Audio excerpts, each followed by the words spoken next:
Halo, ketemu lagi sama Silvi dan Naomi. Banyak cerita banyak. Oke, hari ini kita kedatangan narasumber lagi nih. Thank you banget Mbak Seo. Yang udah nyempetin waktunya kesini. Siap. Jadi kok boleh perkenalan diri dulu buat audiens, sekaligus cerita background kok anak berapa, dan sekarang dulu mungkin boleh cerita kuliah juga bidang apa, dan sekarang menekuni bidang apa. Oke, thank you Silvi, Naomi udah undang di podcast hari ini. Nama aku Deo Kadi Nathanael. Aku anak kedua dari 3 bersaudara dan 3-tiganya cowok semua. Dan aku lahir dari keluarga yang sederhana, dan background pendidikan aku lulus kuliah di 2013, ambil major information system di BINUS. Gitu. Dan sekarang kerjaannya berhubungan dengan business information system atau? Kebetulan jauh ya. Ya, jadi belajarnya tentang IT, belajarnya tentang coding segala macam, tapi sekarang di agency marketing. Oke. Gitu. Nah, berjalannya waktu nih kok, jadi dari tadi misalnya kuliah terus jurusannya, sekarang pekerjaannya beda. Mengalami fase kehidupan apa nih kok yang kok alami, tantangan-tantangan? Jadi sebenarnya kalau misalnya sekarang kan aku umur 35 ya. Jadi kalau misalnya lulus kuliah itu waktu itu umur sekitar 20-an lah. Nah, sekarang udah kurang lebih hampir 15 tahun sebenarnya. Jadi kalau boleh cerita itu ada fase-fasenya. Mungkin 5 tahun pertama setelah lulus kuliah, lalu 5 tahun berikutnya, sampai di 5 tahun sekarang gitu.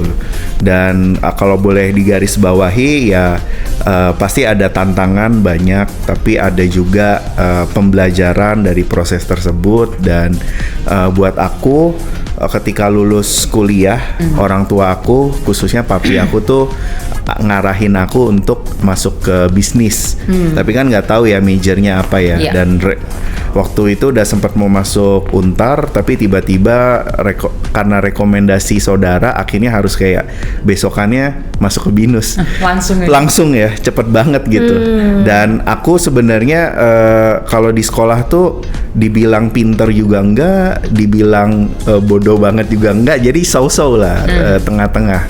Jadi ketika lulus sekolah jadinya bingung gitu, mau ngambil jurusan apa ya, gak kebayang mau jadi apa juga, dan akhirnya apa aja deh yang di depan mata gitu.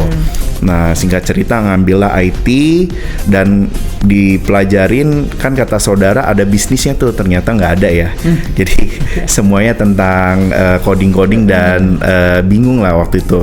Tapi kan udah bayar ya, orang tua udah kuliahin 4 tahun, sayang kalau misalkan nggak diselesain. Jadi ya motivasinya coba deh diselesaikan gitu, dan istilahnya ngebuat bangga orang tua lah, anaknya bisa lulus sarjana gitu. Nah, singkat cerita lulus S1 di bidang IT Information System, mulailah masuk ke dunia karir gitu. Kita kan bingung ya, awal-awal aku bingung, kayak berarti ya harus kerjanya itu di seputar IT gitu, nggak mungkin jauh-jauh. Sebenarnya sempat ngelamar jadi sales di sales kayak produk-produk FMCG gitu ya.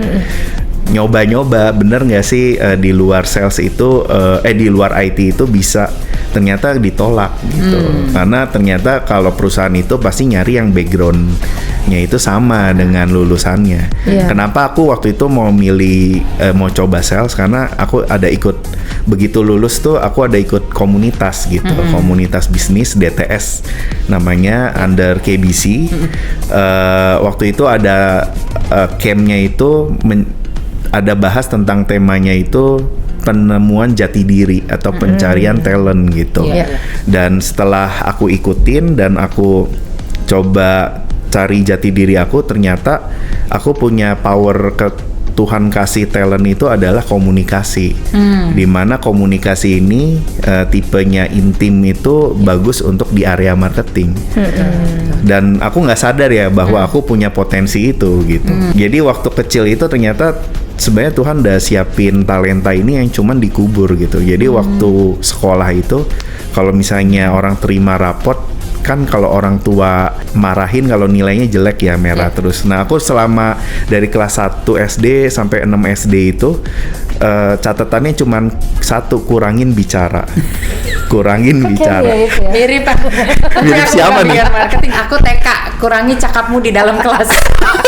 Oh serius? Serius TK lah. Sampai Enggak, TK oke. doang di situ bertobat kayaknya. Nah, nyokap sih kayak nyokap waktu 6 SD itu udah ultimatum, mungkin udah kayak lu jangan banyak bicara lagi gitu. Ngerti kan, kayak dari kelas 1, 2, 3, 4 yang dibahas itu terus gitu. Ya sebenarnya kalau inget-inget dulu mungkin suka ngomong kali ya. Lagi pelajaran ngomong, lagi apa ngomong gitu ya. Jadinya ya ngebuat itu singkat cerita kayak karakter yang ada di dalam diri itu dimatikan gitu. Bahwa si Deo ini jangan banyak bicara. Gitu kan orang tua ya, orang tua udah ngomong udah pasti harus ditaatin dong. Terus aku kan tipenya nurut ya, anak kedua gitu kan, jadi nurut ngelihat Koko misalnya ngebangkang, nah anak kedua yang bagian nurutnya gitu maksudnya. Terus udah deh karakter itu aku matiin dan akhirnya hilang gitu aja gitu.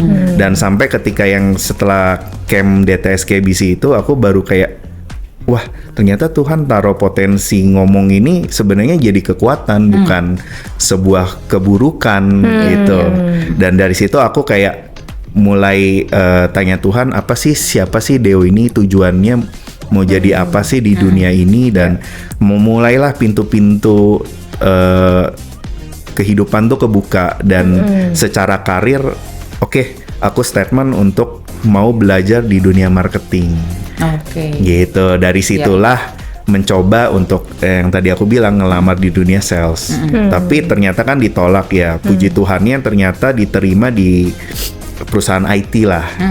Nah dari situ start karir profesional, kerja di perusahaan IT. Nah karena di DTS KBC itu ngajarin tentang bisnis ya, jadi aku juga punya komunitas yang kayak ketemu pengusaha, ketemu teman-teman yang mungkin profesional juga, dan aku kayak ketemu opportunity untuk bikin brand tas waktu itu sama partner. Akhirnya kita bikinlah tas denim gitu. Habis itu ya kita jualan. Nah dari situ aku startnya Naomi untuk kerja plus entrepreneur lah, bisnis gitu. Jadi itu kira-kira prosesnya berapa lama tuh kok? 2 bidang itu, profesional dan entrepreneur. Kalau yang profesional jujur aku 2 tahun. Setelah itu aku merasa kayak kayaknya udah cukup deh belajar di perusahaan. Akhirnya aku mau fokus di usaha sendiri, yaitu di bidang tas. Tapi singkat cerita 2 tahun itu sekitar 3 tahun itu harus tutup gitu, karena aku punya kayak fokus lain. Tiba-tiba ada opportunity. Waktu itu lagi zamannya startup. Orang-orang kan Tokopedia dan kayak startup lain, dan orang IT nih terpanggil untuk bikin startup juga. Dan model bisnisnya kan butuh modal, tapi modalnya itu bisa kita cari nggak pakai modal sendiri. Hanya cuman ide kita tawarin ke investor tertarik, akhirnya diinvest, ya udah akhirnya kita bisa bikin sebuah startup. Nah karena hal itu kan itu instan ya prosesnya, jadi pengen cepet gitu. Akhirnya kita coba bikin sama tim lagi, partneran lagi nih. Aku ngambil posisinya di Chief Marketing Officer di bidang marketingnya ya, divisi itu. Dan akhirnya ide dibuat, terus kita pitching ke investor, ada sekitar 10 investor, ada sempet juga pitching ke Pak Yakub. Dan akhirnya ketemulah angel investor juga. Dan singkat cerita kita didanain gitu. Tapi dalam 2 tahun ya gagal lagi. Nah itu apa pembelajarannya di situ kok? Di proses dimana kan awal menekuni apa yang kita lakukan di universitas ternyata belum cocok, terus ngejar ke yang talent tadi kan sampai dapat CMO juga ya. Terus habis itu gagal lagi. Dalam fase awal ini apa sih yang Koko pelajari yang untuk merimain kita juga ya supaya tidak jatuh di lubang yang sama. Iya. Oke, pembelajaran yang pertama sih buat aku itu terlalu idealis gitu. Jadi ketika lulus kuliah, umur 20-an tuh ya momen kita belajar dulu. Kita harus ditempa dulu secara knowledge, mindset, juga belajar tentang karakter memimpin, leadership. Nah, itu yang aku nggak dapet gitu. Aku cuman belajar 2 tahun sebagai level staff, terus kayak merasa gue kayaknya harus bisnis nih. Ya udah deh milih untuk fokus bisnis. Ternyata pas exit bisnis pun di bisnis harusnya cari mentor. Nah, ini enggak kayak cuman dalam komunitas, tapi balik lagi idealis. Punya pemikiran sendiri, mau cepet, nggak mau lewatin proses pada saat itu. Punya ya fokusnya kayak hubungan itu jadinya transaksional gitu. Ngelihat orang baru tuh kayak lu mau beli produk gua nggak? Kalau nggak mau beli nggak usah ngomong sama gua gitu. Jadi kayak yang kedua bukan hubungan yang dibangun, network yang dibangun, tapi yang network dibangun itu berdasarkan fokusnya ada transaksi gitu. Dan dari situ aku belajar buat kita harus fokus sama apa yang mungkin lagi kita kerjakan sekarang gitu. Makanya pas ada opportunity datang harusnya jangan diambil nih, karena belum tentu baik untuk kita gitu. Itu waktu itu aku ambil, padahal yang tas itu belum selesai kan gitu. Jadi kelihatannya mirip nih seperti orang-orang lagi viral startup gitu. Jadi kadang opportunity kadangnya gitu, datangnya gitu ya. Tapi kita juga harus bijak memutuskan juga ya. Iya, ibarat tuh kayak ini, sorry aku nambahin. Kayak misalnya kita lagi di tanah nih, terus kita lagi coba berusaha kan ngebor nih. Ngebor, padahal sebenarnya emasnya itu ada di bawah sini, tapi karena kita udah keburu ngelihat tanah sebelah yang katanya lebih subur, lebih banyak emas, kita pindah nih. Kita bor lagi dari nol sampai akhirnya udah mau deket nih sama emasnya, tiba-tiba ada tawaran lebih besar lagi emasnya, ulang lagi bor lagi dari nol. Ya itu yang aku alamin sih di fase awal. Di fase awal gitu. Apa yang membuat Deo tuh mencintai bidang ini gitu, sampai akhirnya memutuskan untuk stay nih di bidang ini gitu. Oke, jadi belajar dari yang 5 tahun sebelumnya, ketika itu kan udah di titik nol nih, akhirnya cari kerjaan di manapun nggak ketemu, akhirnya nyokap mau nampung di perusahaannya. Nah, di masa itu ya aku bantuin perusahaan orang tua sekitar 6 bulan, dan selama 6 bulan itu aku sebenarnya refleksi gitu. Oh, kalau mau bikin bisnis itu harus apa aja sih gitu, biar nggak gagal ya. Dan ya aku nemuin beberapa poin, dan akhirnya aku coba kayak ya udah deh aku mau mulai dari nol lagi, nggak apa-apa. Maksudnya puji Tuhannya punya mental nggak nyerah ya. Nah, singkat cerita ada satu poin yang dipelajarin, bisnis itu dibuat berdasarkan kebutuhan. Jadi kita harus temukan dulu problemnya di market gitu. Market tuh butuh apa sih, baru kita ciptakan solusi lewat produk kita atau jasa kita. Nah, dari situ kayak aku mikir, oh kekuatan aku di marketing, aku juga ada pengalaman di IT, terus juga update sosial media di industri marketing kan, ada branding, ada marketing dan selling produk ya. Nah, dari situ aku coba mulainya dari mana nih, kan butuh modal ya, sedangkan modalnya udah habis gitu. Pikir kreatif gitu, aku bikin komunitas itu dan akhirnya hype, banyak follower. Nah, dari banyak follower itu aku coba komersilin, mau nggak kerja sama saya, mau nggak kerja sama komunitas saya ke setiap restoran gitu. Jadi aku punya target sehari itu ngelis 10 resto. Dan satu hari itu aku tawarin si komunitas Food in Hand sampai sekarang. Jadi list itu kayak ibaratnya udah ratusan ribu lah database aku kumpulin gitu. Nah, dari konsistensi itu owner resto kan ngobrol ya. Bapak, Ibu, kenapa kebutuhannya apa? Oh, saya butuh awareness nih, saya butuh resto saya dikenal karena mungkin lokasinya jauh dari jalan utama gitu. Nah, dari kebutuhan itu ketemu peluang gitu bahwa brandnya itu butuh di manage gitu. Brandnya itu butuh kayak ada orang expert yang ngerti digital karena rata-rata kan pengusaha yang resto itu mungkin udah di atas 30 sampai 40. Sedangkan yang di 2016 pada saat itu digital baru mulai kayak digunakan sebagai channel baru, platform baru gitu. Makanya dan ilmu ini nggak diajarin di kuliah. Nah, otomatis si Deo ini harus belajar ya dari lapangan langsung gitu. Dan dari situlah Sil ibaratnya kayak wah ini kayak jalannya Tuhan nih. Coba deh ditawarin mau nggak dikelola sosial medianya pada saat itu ke brand A. Oh, ternyata mau. 2, 3, ke-4 dan sampai akhirnya dari yang kerja sendiri sampai punya tim.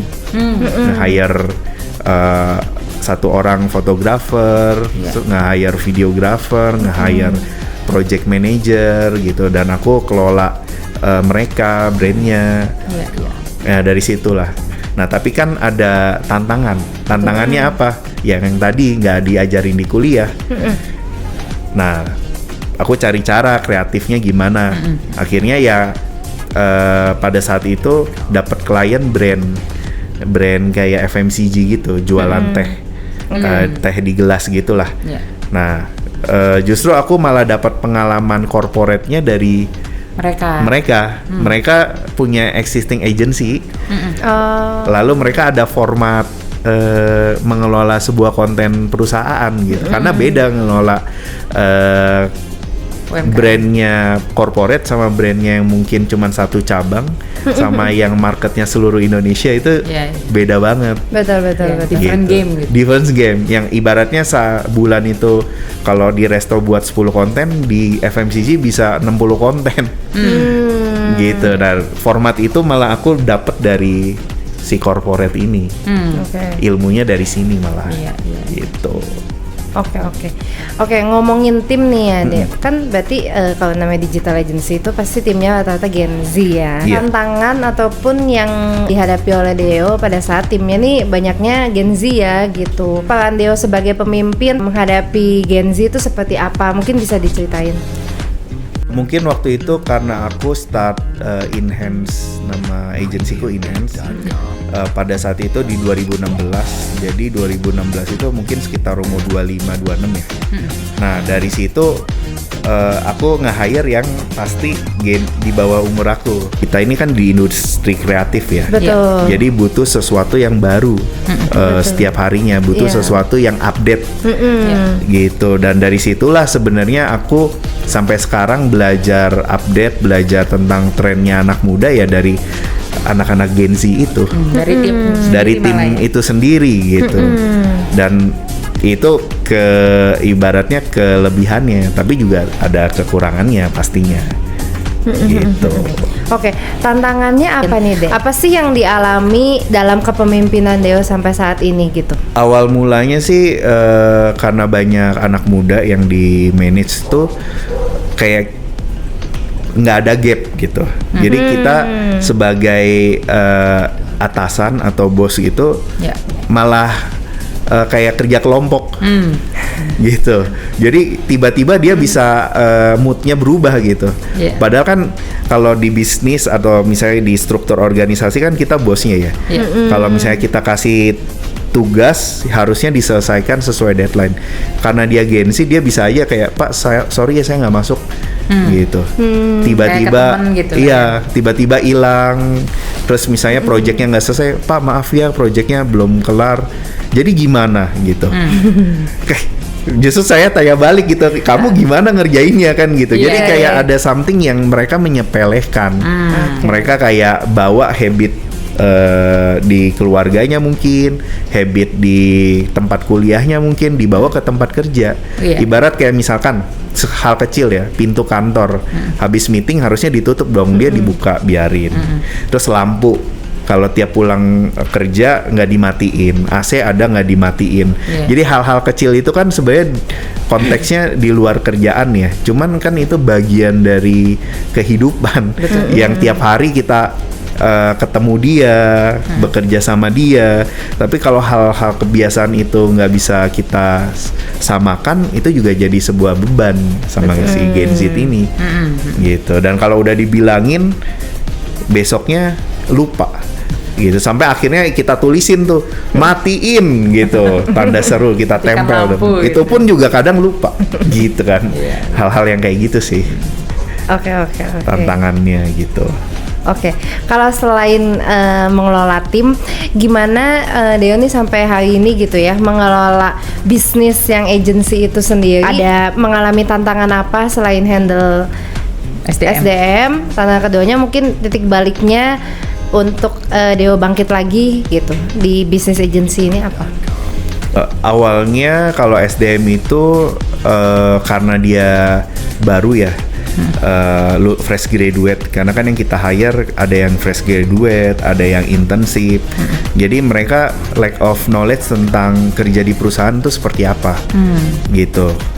Itu yang kayak jadi tantangan untuk kita. Tiap kali ada orang baru kita harus edukasi dia, gitu. Kita harus ajarin dia praktek di lapangan tuh seperti apa, gitu. Dan yang kedua, banyak kayak baru kerja 3 bulan, baru kerja 4 bulan udah langsung keluar, gitu, tanpa pemberitahuan. Terus itu juga kadang ada yang udah setahun kita udah ajarin nih semuanya ilmunya, tiba-tiba opportunity datang, gitu, yang lebih besar. Karena pada periode itu kan kebutuhan agency digital itu something yang new. Jadi lagi naik, banyak dicari, otomatis company pasti kayak hijack-hijackan gitu, sesama agency atau misalnya dari perusahaannya langsung, mungkin bahkan dari kliennya langsung. Kliennya udah rasa kontraknya habis, tiba-tiba singkat cerita ada yang kerja di timku, ada yang kerja di perusahaannya klien sendiri, gitu. Jadi tapi kan kita juga nggak bisa nuntut apa-apa ya. Iya, betul. Ya itu jadi tantangan tersendiri sih ngurus SDM itu sih.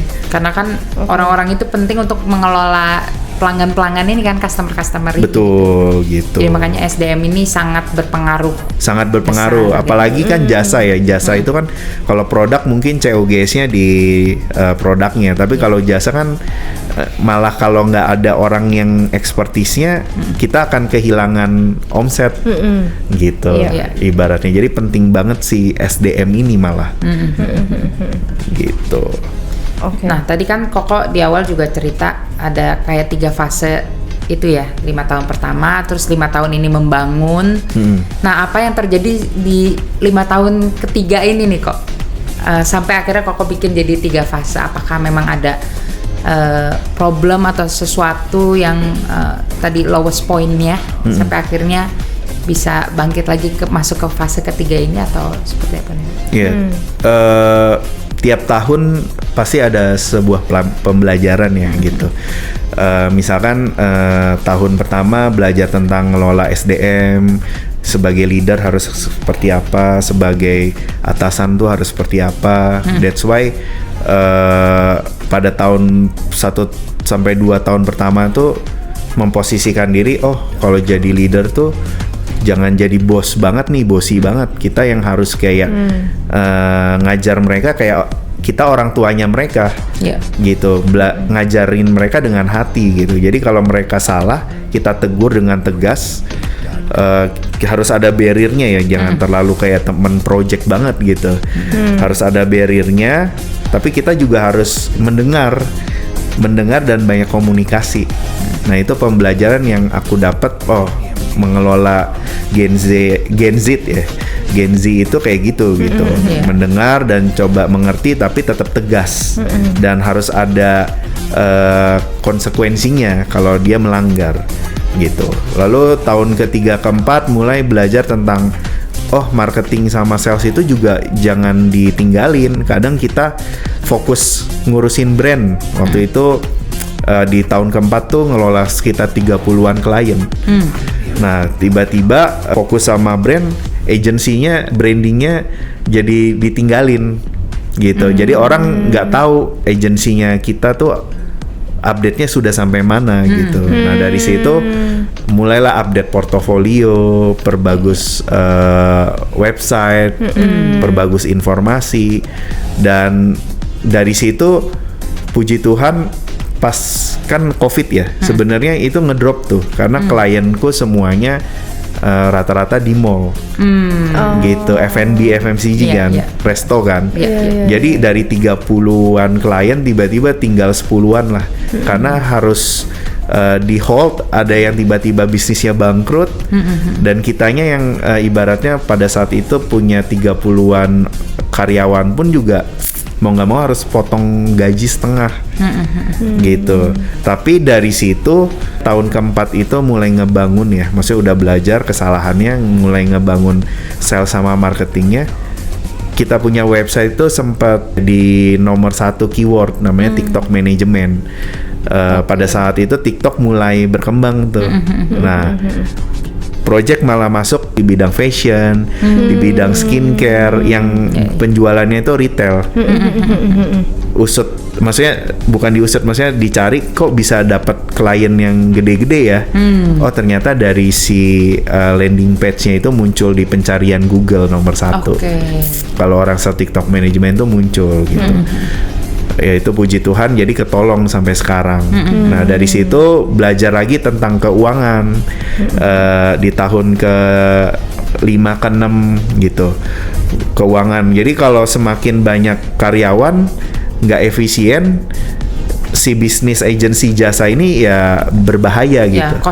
Costnya jadi tinggi. Kenapa? Kadang klien itu kontrak cuma 3 bulan, tapi kita nge-hire karyawan 1 tahun. Jadi ketika 3 bulan itu selesai, sisanya bulan-bulan berikutnya dia harus kita talangin dulu tuh costnya. Padahal harusnya diisi dengan klien-klien baru kan. Betul. Gitu. Itu yang miss manajemen di sana gitu. Makanya sempat ngedrop lagi tuh karena terlalu besar costnya di tahun ke-6 ke-7 itu. Iya. Gitu. Dan yang bikin titik baliknya lagi? Yang bikin titik baliknya dari 3 hal itu ya, SDM, sales marketing, branding, sama keuangan. Akhirnya ya mau nggak mau si SDM itu yang costnya besar-besar ya harus dikurangin gitu. Jadi kliennya itu based on project, terus banyakin intern, banyakin freelance. Yang full time-nya itu ya memang key person-nya aja yang emang expertise di bidangnya. Itu dilakukan di 2024 akhirnya gitu. Kita minimize cost. Lalu yang kedua di bidang SDM-nya juga kita perbanyak dengan akademi ya, maksudnya kita bikin program untuk setiap intern atau misalkan karyawan baru masuk itu ada SOP-nya gitu.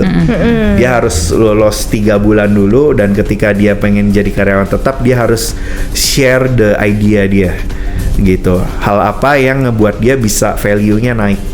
Bikin plan selama 3 bulan, 6 bulan, 12 bulan untuk company kita. Dan itu yang akan kita hargai. Dan itu pun bisa akan naik setiap tahunnya kalau memang actionnya sesuai dengan plan yang dia buat. Kalau dulu kan kita mau naikin gaji ngelihat orang gitu. Oh orangnya ngomongnya bagus nih, deket sama bos nih, deket sama tim bisa diandelin, tapi nggak ada data KPI yang akurat gitu. Subjektif gitu. Nah dari situ juga salah satu yang bikin costnya gede gitu. Dan dari situ kayak belajar, oh harus ada KPI-nya. Dia KPI-nya sesimpel nggak usah ribet-ribet banget bikin scoreboard segala macam. Setiap lagi appraisal share the idea aja dia mau ngapain. Kalau dia bidangnya keuangan, bikin forecasting hal apa yang bisa dia lakukan.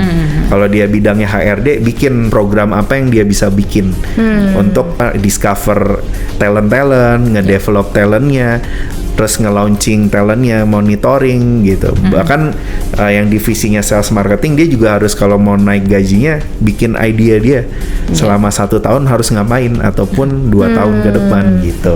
Iya. Itu sih yang titik balik kayak di 2024 ini, puji Tuhan ya klien Tuhan percayakan satu persatu lagi gitu. Jadi dari musim-musim itu pengalamannya banyak banget ya kok ya. Iya. Dan pada akhirnya misalnya nih kok dibikin list apa sih keterampilan utama sampai akhirnya kok seorang Kodeo bisa sukses di bidang ini. Apa yang harus ada? Oke. Sebenarnya banyak, cuman aku rangkum dalam 3 poin aja ya kali ya. Pertama adalah komunikasi. Komunikasi itu penting, baik ke internal, baik ke customer, baik ke klien. Jadi kalaupun ada yang harus disampaikan, jangan asumsi gitu. Kita di dunia profesional kita harus ngomong secara lisan. Jadi nggak boleh kayak menurut gua gini nih, kayaknya bos gua gini gitu, nebak-nebak gitu. Jadi kayak asumsi itu nggak boleh. Makanya komunikasi ke internal tuh harus clear, dan komunikasi ke klien, antara tim ke klien terus aku ke klien juga harus clear gitu. Jangan sampai klien maunya apa, timnya juga punya idealis sendiri. Ada loh klien bilangnya maunya A, tapi tim karena menganggap lebih pinter, ya udah dia maunya sendiri gitu. Dan akhirnya ya nggak ketemu gitu. Makanya penting banget komunikasi. Lalu yang kedua sebenarnya fokus sih. Jadi ketika kita udah kerja di satu company, ya kita jangan fokus untuk mau ngambil job lain atau misalnya mau nambah-nambah income yang tiba-tiba tanpa dia menyelesaikan tanggung jawab dia yang pertama gitu. Itu termasuk aku juga sebenarnya. Selain tim ya akunya juga harus fokus. Kalau memang tahun ini kita dipercayakan klien misalnya di bidang F&B atau misalnya klien fashion, klien skincare, ya kita fokus di 3 industri itu aja. Karena tiap industri itu beda-beda keahlian, nggak bisa semua kita kelola gitu. Jadi fokus sama bidang itu aja. Sama yang ketiga sebenarnya evaluasi sih. Jadi setiap apa yang dikerjakan tiap tahun kita harus punya goals gitu. Tujuan akhirnya apa? Kita bikin sebuah plan. Tujuan akhirnya apa? Kita mau melakukan dan ngambil project itu. Atau misalnya tujuan akhirnya apa? Kita mau bikin produk yang menjawab kebutuhan kah atau cuman ngikutin tren kah? Dan kalau kita nggak punya goal akhirnya ya kerja itu akan sia-sia sih. Makanya kadang kalau aku lagi interview akhir dengan tim aku selalu tanya, goals kamu apa 5 tahun ke depan? Kamu akan mau menjadi apa sih? Kamu akan mau dikenal sebagai apa sih? Jangan sampai udah kerja di sini sia-sia, nggak dapat apa-apa, mendingan gak usah masuk ke company ini. Gitu sih. Oke. Ngomongin goals nih, kalau dari Deo sendiri, pengembangan bisnisnya dalam 5 tahun ke depan, mungkin boleh di-share ke kita, apa sih mimpinya untuk di bidang agency ini gitu? Oke, kalau yang sekarang sih sebenarnya goals-nya aku 5 tahun ke depan, agensinya aku nih pengen aku develop untuk membantu para influencer sama kreator itu punya bisnis sendiri gitu. Jadi mungkin selama ini kan influencer mengandalkan dari endorse aja kan, ataupun dari buat konten aja. Nah aku mau encourage buat influencer punya brand sendiri, punya produk sendiri. Makanya aku saat ini udah ada kayak 5 portofolio yang sukses untuk aku konekin antara brand dengan influencer. Ataupun influencer datang ke aku kayak aku pengen bikin produk F&B ini nih yang lagi laris. tolong dong bikinin konsepnya, tolong dong bikinin bisnis manajemennya, tolong dong bikinin cara scale the bisnisnya lewat franchise kah, lewat kemitraan, kerjasama atau gimana. Nah itu yang sebenarnya influencer atau kreator tuh nggak punya knowledge-nya. Nah aku sebagai orang tengah yang bisa ngebantu dia mewujudkan mimpinya bikin brand, gitu. Dan dari semua ini nanti ekosistem ini aku pengen sebenarnya goals akhirnya adalah bisa kerjasama dengan pemerintahan dalam arti ya membawa produk-produk ini jadi kebanggaan Indonesia lah, karena kan ini lokal brand dan siapa tahu produk-produk ini bisa ada di negara-negara lain. Amin. Gitu. Dan itu yang dari ibaratnya kreativitas yang jadi bisnis lah gitu. Makanya waktu itu sempat kunjungan ke Kemenkraf ya. Betul. Iya. Tahu aja dong. Iya, karena penting banget ya, apalagi kan Koko di agency sebenarnya banyak brand lokal yang bagus-bagus banget, cuman exposure-nya, awareness-nya, atau cara mengelola bisnisnya itu tadi knowledge-nya harus ditambah gitu. Jadi makanya ya Koko hati untuk Indonesianya luar biasa banget nih. Jadi ya semoga dari bidang agensinya Koko dan keahlian Koko juga bisa banyak membawa dampak juga buat perekonomian Indonesia ya. Amin. Gitu. Nah, mungkin pesan terakhir nih untuk teman-teman yang ada di dunia yang sama nih di bidangnya jasa gitu. Kira-kira ada pesan khusus apa nih dari Kodeo buat teman-teman di sana? Pesannya ya, sebenarnya pesannya nggak banyak sih, karena kan aku juga masih dalam proses terus belajar. Buat aku, buat teman-teman yang di bidang yang sama, ya jangan berhenti, jangan menyerah, terus explore bahwa kreativitas itu tak ada batas gitu. Jadi terus berkembang, buka hati untuk punya peluang yang baru terus setiap harinya. Dan yang paling penting kalau misalnya gagal itu ya harus bangkit lagi. Jangan pernah bilang menyerah. Gitu. Itu aja sih. Oke. Thank you banget Theo buat waktunya, buat sharingnya juga, semoga bisa jadi berkat ya untuk teman-teman yang menonton yang lagi menggeluti. Oke, thank you.